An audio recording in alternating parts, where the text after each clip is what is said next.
e o senhor Fortier. Nesse encontro, narra o próprio Allan Kardec, na época Hippolyte Léon Denis Arribay, eles conversavam sobre magnetismo, um tema que havia ocupado as reflexões de Kardec 25 anos antes, e continuamente eles debatiam essas histórias, quando o Sr. Fortier informou-lhe que vinha recentemente observando alguns fenômenos incomuns. Esses fenômenos eram relativos às mesas que começaram a se mexer em sessões de magnetização, como se dizia à época.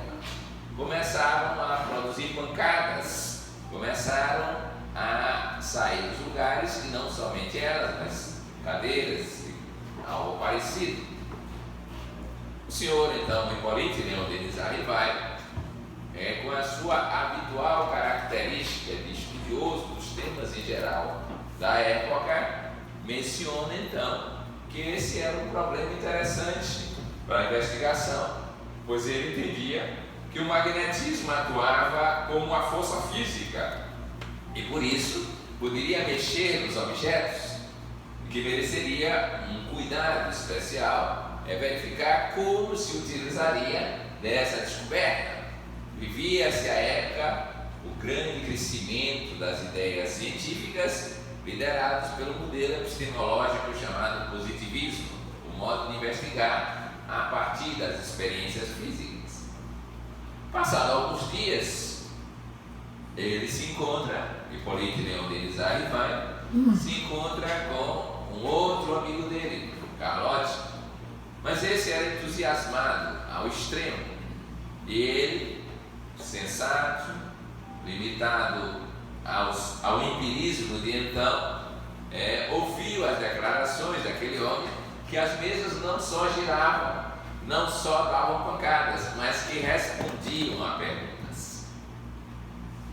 Hippolyte Léon Denis Arribay disse: olha, seu entusiasmo, sua exaltação pode estar levando você a entender fenômenos de uma forma inadequada.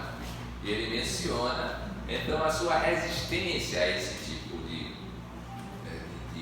fenômeno, pelo simples fato que ele é preciso demonstrar que as mesas pensavam, as mesas tinham um cérebro, sistema nervoso, o que não era algo significativo.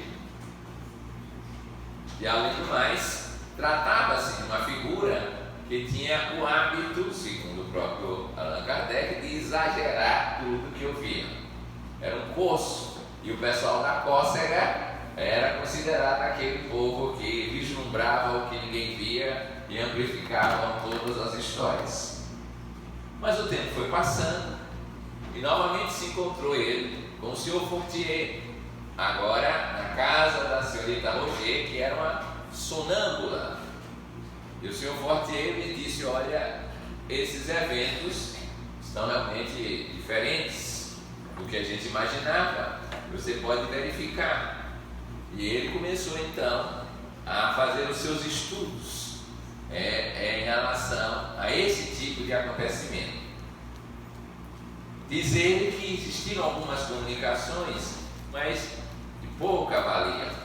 Logo a seguir ele conheceu a família Planet-Maison e foi convidado a participar de uma série de reuniões relativas a esse sistema de perguntas e respostas que estava sendo iniciado, principalmente com uma cestinha, uma dose, como se chamava, para captar essas mensagens. Ele ficou mais atento, porque ali na casa da senhora Planet-Maison os fenômenos pareciam mais claros, mas e eram tão estranhos, que, em outras palavras, fugiam ao paradigma de então, que ele ficou ainda oscilante em suas reflexões. Ele já havia escrito a esta época que era preciso um estudo mais claro da ciência e da filosofia para eliminar a superstição da existência dos fantasmas. Isso na literatura que ele publicava em função do seu esforço didático de ajudar a educação francesa. Mas ali ele conheceu outra família, a família Baudin, Para lá se dirigiu em novos estudos e verificou que a comunicação, não somente por mesas, porque era muito frágil, muito delicada, muito demorada, podia ser feita por escrita. E essa escrita então trazia respostas as mais significativas. Ele encontrou um espírito chamado Zéfiro, que era um espírito de categoria, segundo ele, mediana. Dizia coisas comuns, as pessoas ficavam perguntando sobre a vida cotidiana, mas também dizia coisas bem interessantes. E quando era preciso, ele usava o estilo francês, a verve da época, a espirituosidade e a sátira para criticar os costumes de então.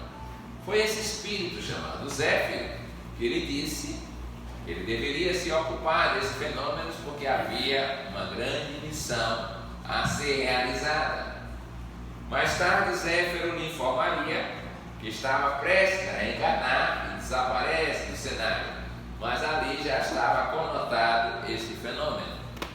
Ora, ele estava naquela época praticamente aos 50 e poucos anos de idade, e essa fase, estudam alguns biógrafos, não só dele, é uma fase que pode ocorrer grandes transformações. Um dos seus estudiosos compara-o a Charles de Gaulle pelo caráter, pela busca da verdade e pelo que fez depois de 50 anos. É como se houvesse uma mudança de vida, de qualidade, de interesse altamente significativa.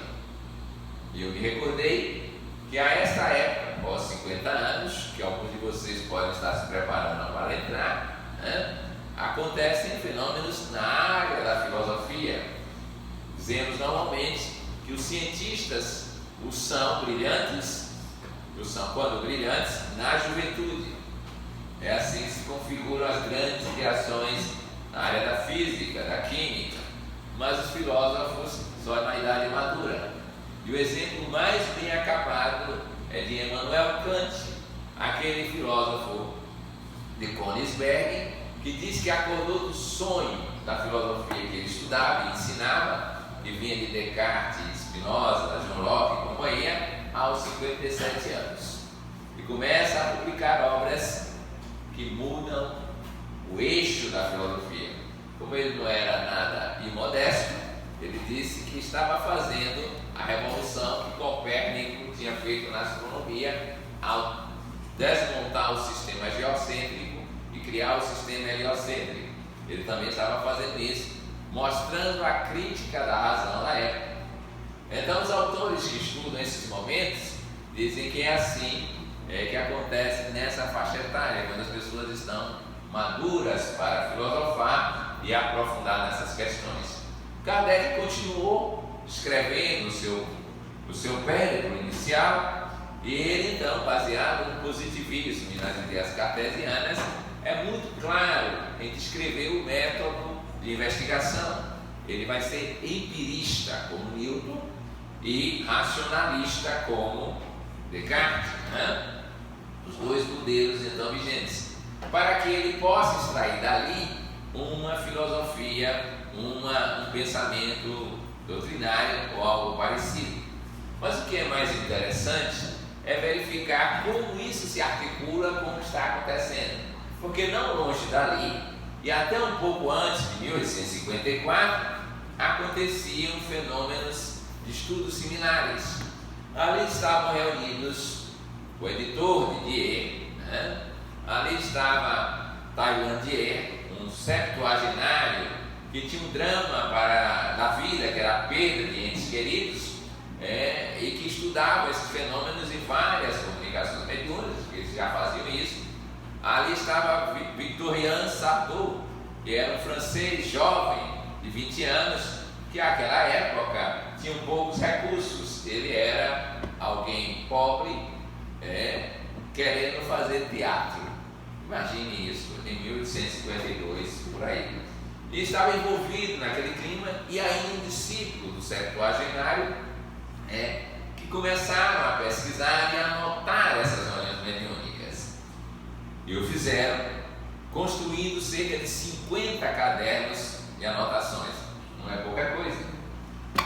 E quando eles sentiram que estava bem produzido, e era uma questão da vida do mais velho, o tailandês.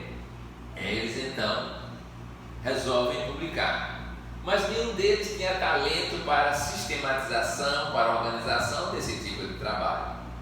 Não tinham, ou não tinham recursos, ou estavam sobrecarregados. Foi então que eles tiveram a brilhante ideia de procurar um famoso pedagogo acostumado a fazer gramáticas e quejantes. E esse pedagogo era Hippolyte Léon Denis Arribas. Recebe os 50 cadernos e responde-lhes que não tem interesse em lê-los e publicá-los. É assim que a história é narrada. Passados alguns dias, é o próprio Iwaio que narra. Um espírito se manifesta numa daquelas sessões que ele participava e diz a ele que a sua tarefa incluía a análise e estudo dos 50 cadernos. Ele então volta e pede os cadernos para estudá-los. Ele foi convencido por uma via, portanto, extrafísica.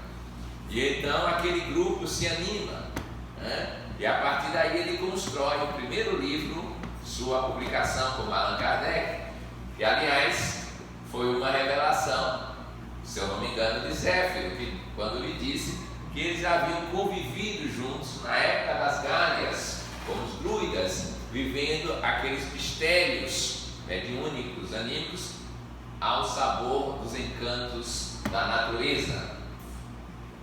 E então ele toma desses escritos e resolve publicar. E o único editor que ele conhecia interessado no assunto era o Didier, aquele mesmo que participou do grupo dos 4 na publicação.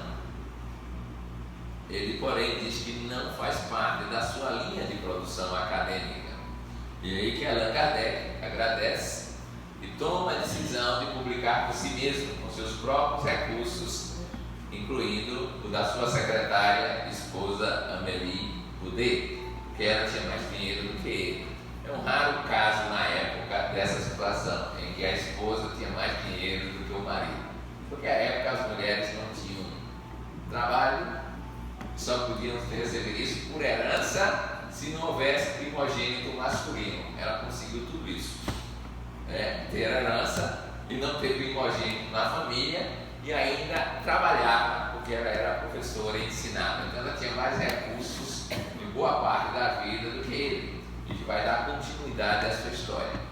Mas esses fenômenos que acontecem ali na Rua dos Mártires, na tradução portuguesa, nas adjacências desta rua, com esse ex-diretor do Instituto Técnico, criado por ele, e que não foi adiante, foi a falência, um dos episódios mais desagradáveis da vida de Allan Kardec, porque ele foi enganado por um familiar, e os custos desse engano foram muito tempo de trabalho como escriturário de algumas empresas. Então, esses eventos que parecem não ter grande relevância, serem da vida pessoal da pessoa, eles têm vínculos com o que está ocorrendo na França. A França da época era uma França conturbada. No período de um século, ela mudou 7 vezes de forma de governo. Por isso que quando eu olho o Brasil, eu acho ele tão tranquilo. Porque não mudou de governo, mudou de forma de governo. Ora era monarquia, ora era república, ora era comuna do proletariado. Era uma baita, era confusão. E naquela época, nos anos 50, do século XIX, um jovem príncipe emergia no caldeirão político e terminou havendo um golpe de Estado. Ele assume e promete dissolver a Assembleia e universalizar o voto. Parecia um grande democrata.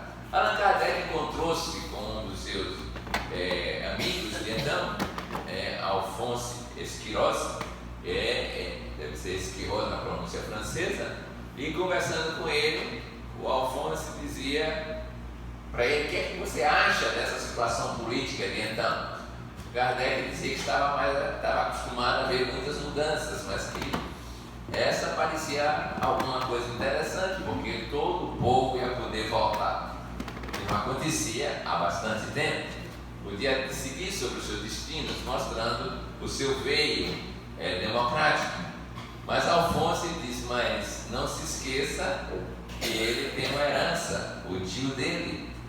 O tio dele era Napoleão Bonaparte. E é capaz, depois dele chegar à sua democracia e assumir o poder, ele muda de ideia.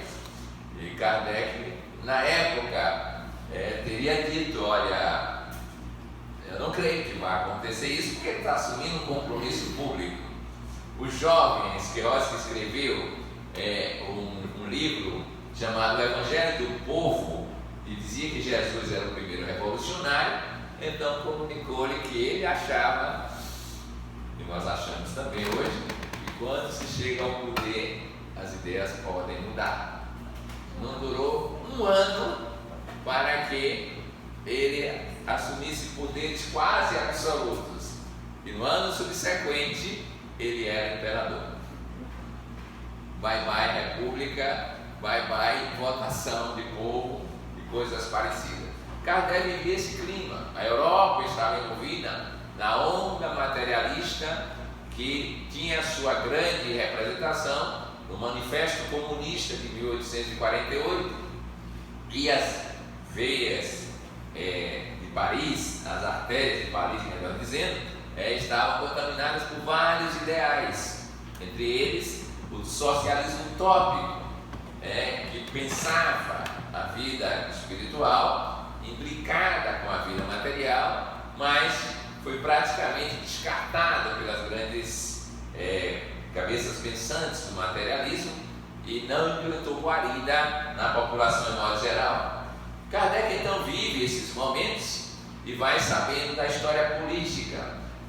Uma das princesas, Eugênia, era amiga de Vitoriano Sartor, e com ele conversava com os espíritos, e nessas conversas os espíritos anunciam que podia se fazer, imagina que espírito, que a França podia tentar resolver uma questão diplomática pela força, lidando com a Rússia, e logo a seguir ganharia uma anexação, e isso daria valor ao projeto político de então.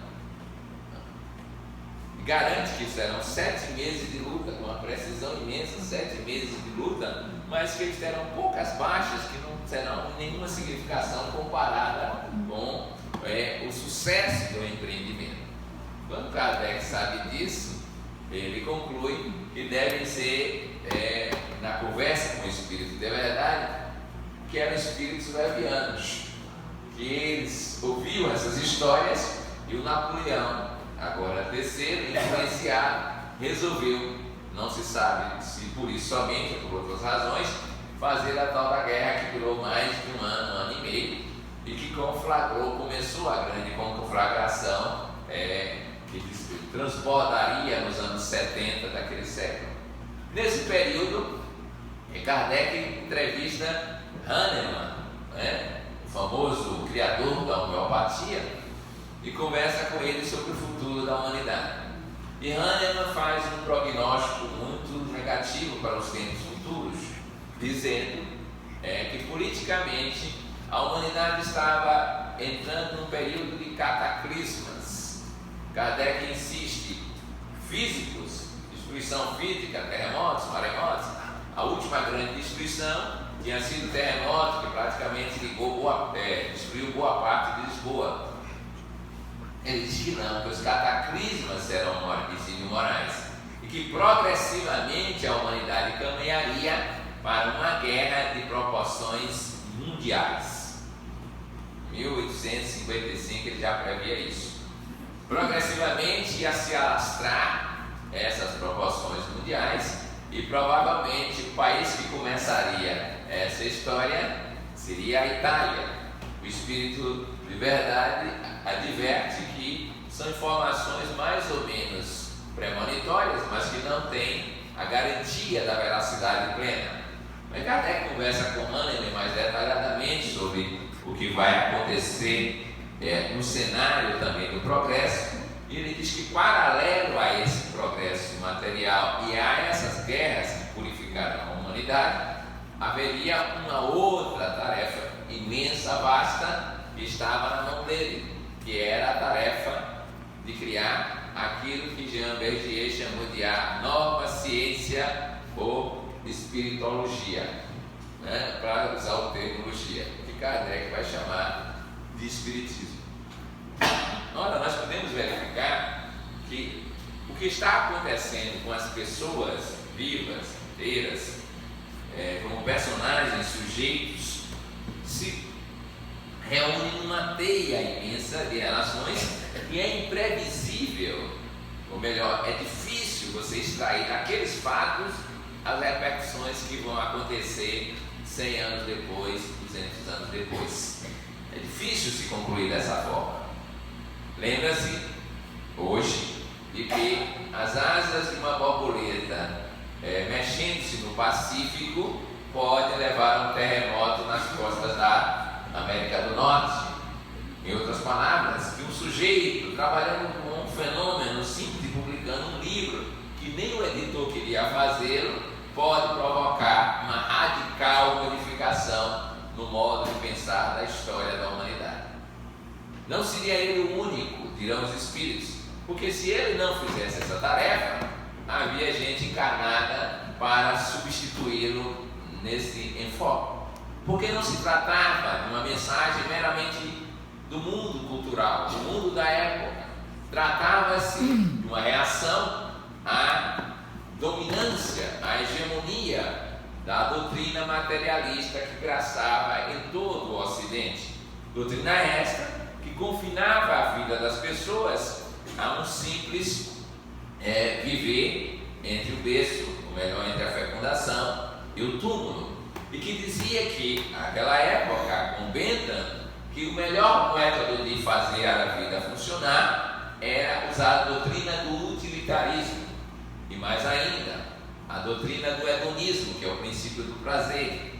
E por isso mesmo, o modo de existência seria aquele que satisfizesse as demandas pessoais, do querer, do possuir, e portanto, viver no reino da matéria e das suas propriedades, já que este era o reino que a ciência bem-sucedida e hegemônica entre as esferas culturais do saber, arte, religião e filosofia, poderia atuar da forma mais pertinente e mais adequada. Então, aquela fenomenologia daquelas ruas não tão grandiosas como as grandes avenidas de Paris, daquele andar que fica no andar de cima de uma casa onde os livros eram escritos, ali na simplicidade desses locais se preparava algo que era muito mais significativo do que muitas histórias de produções do conhecimento. Preparava-se ali aquilo que Andrew Jackson Davis recebeu de orientação nos Estados Unidos, que era a invasão organizada dos espíritos para superar o materialismo. Não se tratava, portanto, de um fenômeno qualquer, mas da reversão de um quadro que estava orientando a humanidade, ou pelo menos do desvelamento de uma realidade que tinha sido obscurecida, seja porque a maneira como foi colocada no passado era dogmática, era fantasiosa, coisa parecida, agora se apresentava desta forma, segundo a linguagem da ciência de então. E quando eu faço esses comentários, é para lhes dizer que a história das pessoas pode ser tão significativa para a história da humanidade, e mais que isso, para a história da saga do Espírito em Evolução, que a gente não perceba quando está convivendo nesse ambiente. É improvável que a senhorita Baudin, as meninas que receberam os espíritos e aqueles outros médios, tivessem uma noção, uma perspectiva do que significava nesse fluir humano na dinâmica que hoje chamamos de evolução. O mesmo aconteceu com as danças das rãs, que terminaram gerando toda uma teoria eletromagnética. O mesmo aconteceu com a célebre anedota no sentido sentido científico de anedotário, da maçã que caía, que todo mundo via, e que gerou uma compreensão da noção da lei da gravidade com Newton. O mesmo aconteceu com a história que é relatada de um inglês chamado Charles Darwin, que estava a bordo do Beagle, um navio que percorria a América, e que foi para o Rio de Janeiro e ficou deitado numa rede. Bem brasileira essa experiência. E ao ficar lá, viu uma galinha com 6 pintos. E ele disse, mas a ninhada deve ser maior. E foi por aí que ele teve a intuição da lei da seleção natural, deitado numa rede nas praias do Rio de Janeiro. É bem verdade, ele falou mal do povo brasileiro como ninguém, que era sujo, era mal cuidado, não tinha gosto intelectual, coisa parecida. Eu também falei mal dele. Ele era mau aluno e ele teve esse cargo por nepotismo. Então eu dei o troco, né? Sou brasileiro, né? Ele ganhou o cargo tio, se eu não me engano. Mas são momentos de insight que, ao observar essa fenomenologia, alguém tem a marca do gênio, a marca do indivíduo profético, a marca de alguém que transcende a sua época e a sua história. Então nós estamos envolvidos nesse período, nessa grande revolução. E é isto que Zéfiro diz. Vamos começar, textual, um período revolucionário. Porque nós vamos mudar o eixo do universo. O eixo vai ser o espírito, dizemos nós hoje. O eixo vai ser a imaterialidade. O eixo vai ser a visão atemporal, não espacializada da história. É claro que a história não é isolada, a história não acontece por um padrão específico de um momento, pronto, acontece dessa forma, até porque quando isto ocorre, ela não vinga, ela não se constrói, ela não vai adiante. Basta recordarmos que a teoria de Leucipo e Demócrito na Velha Grécia falava de átomos, e foram precisos mais de 2000 anos para que a noção de átomo dominasse o conhecimento da química, e hoje já se dissolveu. Que a ideia de Anaximandro e Anaxímenes, nomes muito adequados para vocês botarem nos netos, nos vídeos, existiram sobre a evolução, existiram há mais de 2000 anos, mas só com Lamarck, Russell Wallace, que era um espírita e que escreveu uma teoria semelhante, mas pediu a Darwin que publicasse a dele, num ato generoso de compreensão, de não querer adotar o princípio de que ele era o descobridor da noção evolucionista. Somente com eles é que a evolução ganha foros de identidade e de construção de um conhecimento válido. Há um intervalo muito grande nessa área, porque a humanidade então não estava preparada. Vale dizer que a teoria de Charles Darwin hoje é bastante questionada, pelo menos nos seus mecanismos, além de ter uma velha tradição crítica do criacionismo. Então, ideias muito avançadas, elas não sobrevivem de imediato. Como lembra a tradição evangélica, é como uma semente que precisa morrer para ressurgir como árvore a posteriori. É o que aconteceu com a, entre aspas, espiritologia, como diz o francês Jean Berger. O espiritismo é coisa francesa, é linguagem francesa. Moderno espiritualismo é o modelo anglo-saxônico, Metapsíquica é o modelo que envolve os pósteros franceses, italianos, russos de um modo geral, que fazem parte da literatura clássica do espiritismo. Às vezes a gente pensa que todas aquelas figuras eram espíritas, algumas não eram.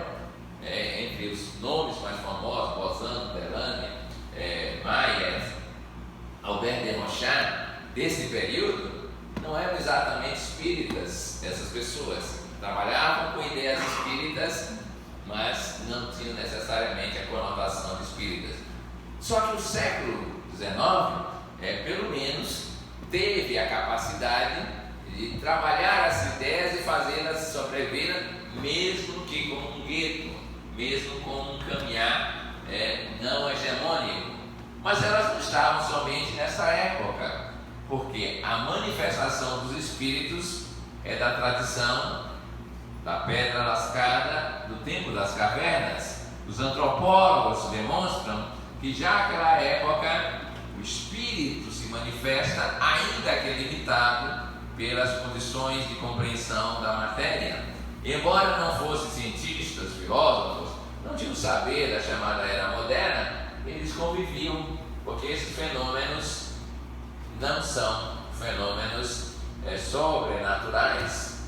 Kardec tem essa qualidade de tirar o sobrenatural do mundo do exótico e colocá-lo na naturalização, isto é, faz parte das leis da vida.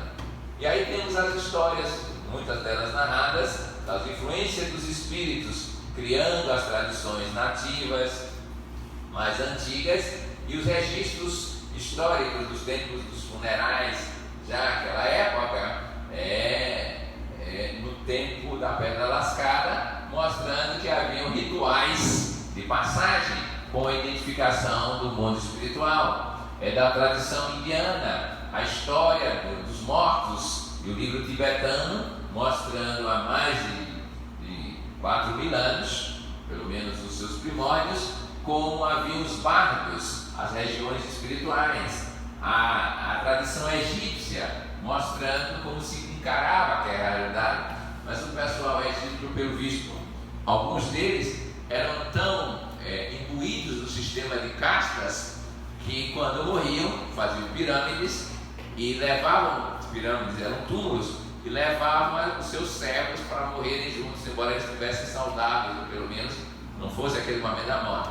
Explicação é que eles se achavam imortais e que no mundo espiritual precisavam ser servidos pelos seus servos encarnados. Então eles simplesmente levavam juntos, e pelo visto os servos não reagiam, porque se fosse hoje, os servos não iriam seguir o sarcófago, pelo contrário, fariam diferente, fariam como dizem os políticos da atualidade: vou com fulano até a hora do túmulo, mas lá ele desce e eu fico, eu volto para o meu poder, sou fiel até a hora que ele afunda, mas na hora que ele afundar, já não sou mais correligionário. Podiam ter reagido dessa forma, mas não o fizeram. E depois nós temos o culto aos mortos nos ancestrais chineses, de um modo geral, que criam as famílias e elegem esses guias tutelares familiares, guias regionais e, por último, guias nacionais. Nós temos a tradição da velha Grécia, dos daimons de Sócrates, das praias da Jônia, de Teocleia Adormecida, falando com Pitágora, dos mistérios de Eleusis, do Orfismo, tudo sempre falando de espiritualidade.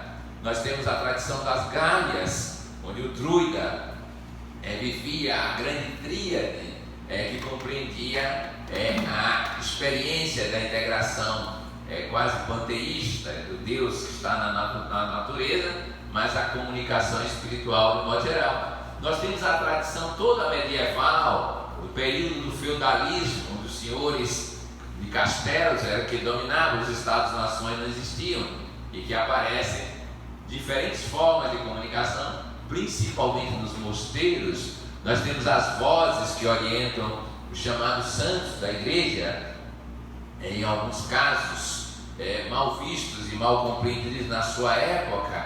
Uma delas, Teresa d'Ávila, uma das figuras mais proeminentes, ela esteve entregando as suas vivências anotadas para um tribunal para decidir se ela ia ser santa ou bruxa. Se ela fosse bruxa, ia ser queimada.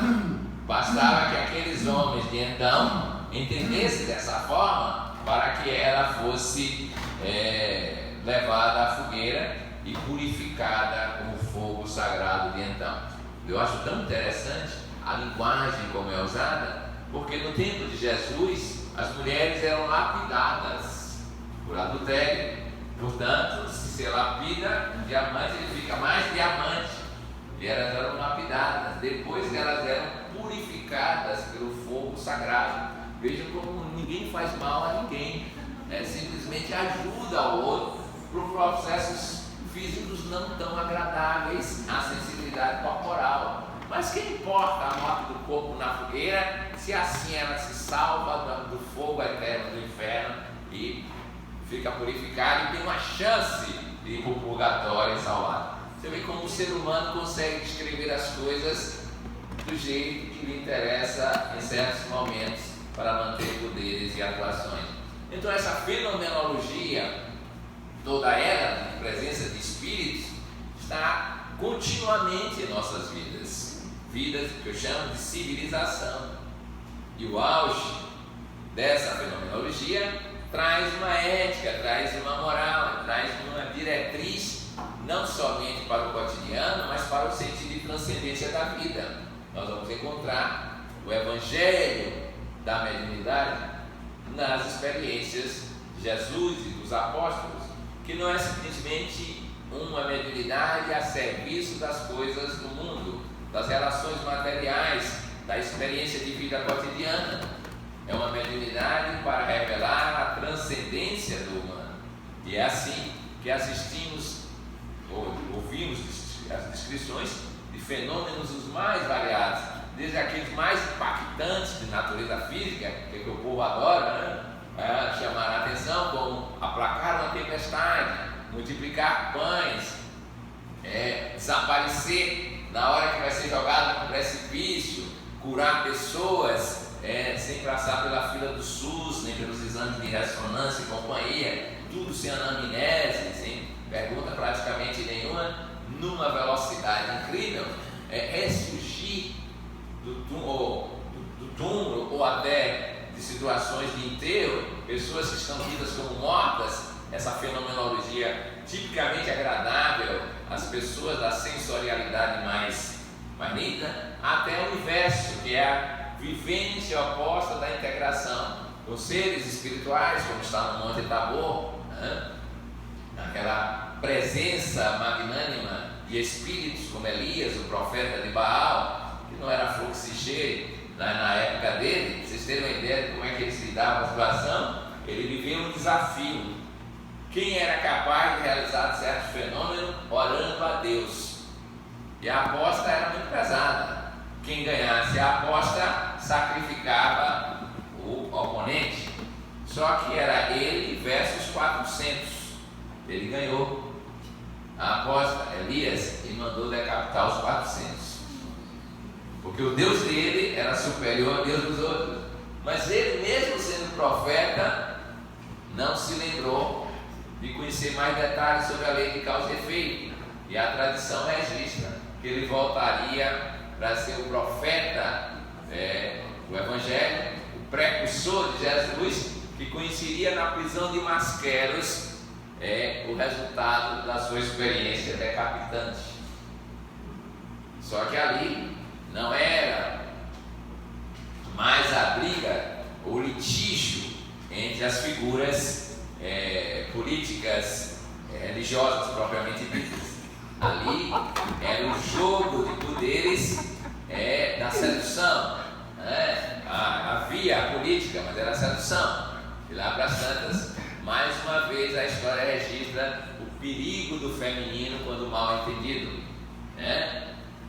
E Salomé então se encarrega de ser aquela que vai gerar a morte do profeta, pedindo-lhe a cabeça. Veja que pedido de presente para si, graças à influência de uma outra figura feminina, que era Herodíades, que no final estava interessado em manter o status quo que João Batista tinha criticado, porque não era lícito, segundo ele, que o Herodes convivesse com a cunhada, Herodíades tinha largado o marido para ficar com o cunhado. Essas coisas já aconteciam naquela época. E então, nós vemos aí o que acontece a ele. Mas o que é importante é que nesse período ele reaparece agora, ele é ladeado por Moisés para uma conversa transcendental. Mas mais que isso, o Evangelho vai mostrar fenômenos raros, como de Pentecostes, onde as línguas de fogo falam, e Pedro vai dizer que era uma profecia de Joel, o antigo profeta de Israel, mostrando como alguns teriam sonhos, outros teriam visões, e mais tarde ainda Saulo de Tarso vai ser convertido por um fenômeno anímico mediúnico, com a presença de Jesus. E mais adiante ele vai escrever o primeiro texto de regulamentação da área mediúnica. Mas mais que isso, o Evangelho é a revelação de que poderíamos ter um intermediário de Deus. Daí Kardec chamar Jesus o médium de Deus, aquele que expressou na máxima qualidade possível a experiência do divino no nosso cotidiano. Ora, nós temos essa história, mas como é natural, aquilo que é muito avançado para a sua época não se sustenta, e foi o que aconteceu com o cristianismo.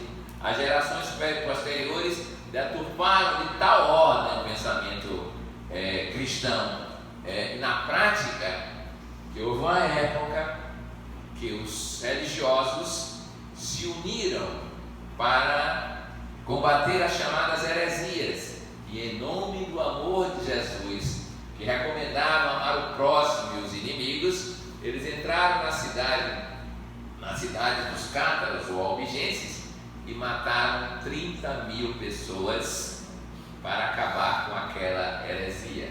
E qual era a heresia? A heresia é que os cátaros não queriam obedecer ao Papa, nem às ordens dominicanas e franciscanas, e queriam viver o Evangelho na sua originalidade.